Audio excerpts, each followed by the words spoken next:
Who buys enterprise technology? Modern enterprise technology investment and adoption from large companies remains a riddle for many sales and marketing practitioners, and for good reason. In the old days, you could go deep with single points of contact and find success through customer intimacy. Today, you've got to understand the individual personas across a wide range of stakeholders, and sadly, at the pace of business in the digital age, you've got to do it with incredible speed. Let's dig into who buys enterprise technology. Techgano, turning tech talk into biz talk. Who buys enterprise technology? Well, here's the rub. Like being a successful quarterback in the NFL, it can take many years to develop the innate instincts and skills to read a room or a Zoom and pivot from areas that cover important details for each of the vested parties. Roles and personas of decision makers, influence, and the project managers or system architects are vital to understand. Collectively, they don't all need to say yes, but any one of them can say no. And oh goodness, do they want you to see who they are, to know their needs, and to not ask a lot of questions getting to that state. Modern enterprise technology investment and adoption from large companies is so complicated in large part because it takes a village.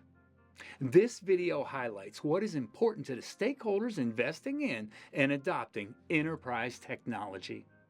From the strategic stratosphere of executives to the line of business leader, that VPX with the funding, to the innovation and analytics teams, including the data science and data engineer thinkers, of course, the financial planning FP&A managing the rigors of the office of the CFO.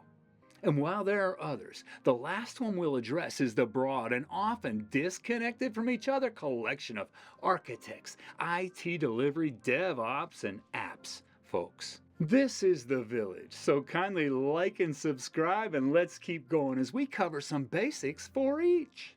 Gno. It's Irish for business.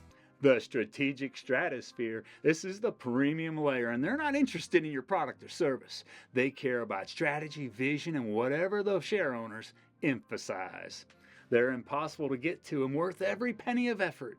This is selling to Vito, the very important top officer. But it's more than just access to the elite stratosphere of executive leadership. With large enterprise organizations, you need to be aligned with the others in the stratosphere. And that's an even bigger investment for partnership and insight. I'm talking about the external layer of analysts, consultants, and system integrators that actually do invest heavily and actually do get regular access to these high-level decision makers.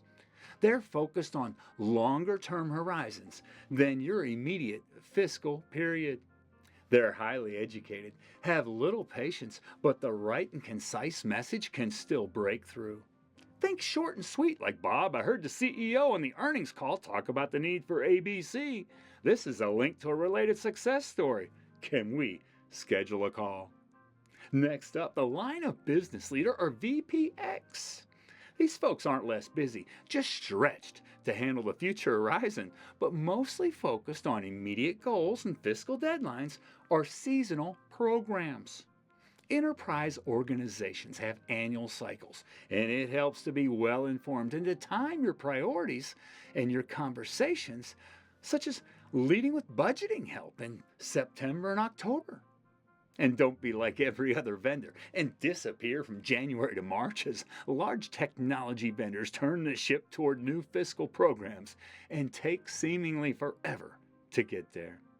These are busy people, but they have needs. Approach them with crisp messaging on business pains, corporate mandates, validating their assumptions prior to executive level meetings, and advocate for their views and get them working for you. If they're not invested, you're not likely getting anything done, for they hold the checkbook. Next up, innovation and analytics. Yes, these skilled areas, I recommend being very sensitive to the individual backgrounds. Engineer, data science, statisticians, analysts, usually deeply experienced, come with their own perspectives based on what they previously have been exposed to and their current role. There's very little groupthink here. Each has their own priorities, and ideally, you'll learn to smell that out from across the hall or the call. And as for innovation funding, that typically comes from the line of business, or VPX. The fourth role we'll cover is finance, or FP&A, or controller. This isn't just kiss the ring and move along, though sometimes the interface is so little, it feels that way. Finance hides, and why not? They're super smart, have demanding jobs, and sellers can be frivolous. But if you have access here, be a good listener. Know the areas you need to qualify and focus on process. They care about people too, but their process is most important to them. Yours would be too if you handled the money. And lastly, the architects and IT delivery, including DevOps and apps. These folks may all work for the same company, but you might not get that sense, as they can be all over the place in terms of workloads, motivation, schedules, technology bias, and some of them have peculiar insights that can be golden nuggets or landmines.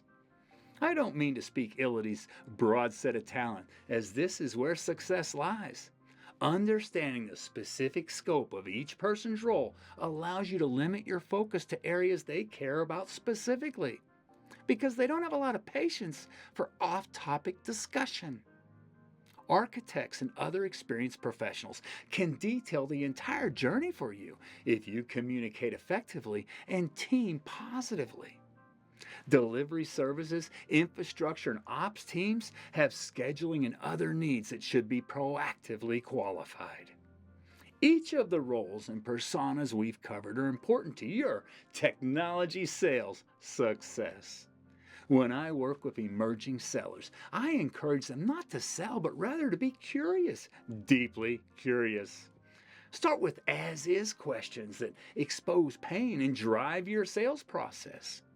As Neil Rackham understood so well, the implication of their pain is the opportunity, the implication being the financial and other impacts. As-is questions can expose pain, and diligent question can expose the implication of that pain.